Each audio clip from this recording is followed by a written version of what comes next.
Hi everyone. Today we will talk about how to fix or how to solve Pinterest not working on Windows.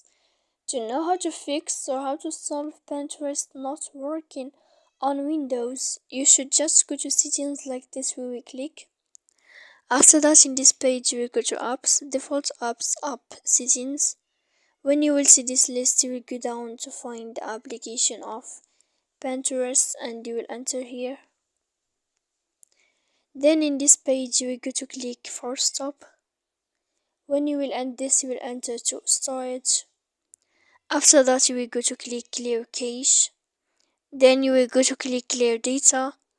And when you will end all this stuff as you see here, you can update your application.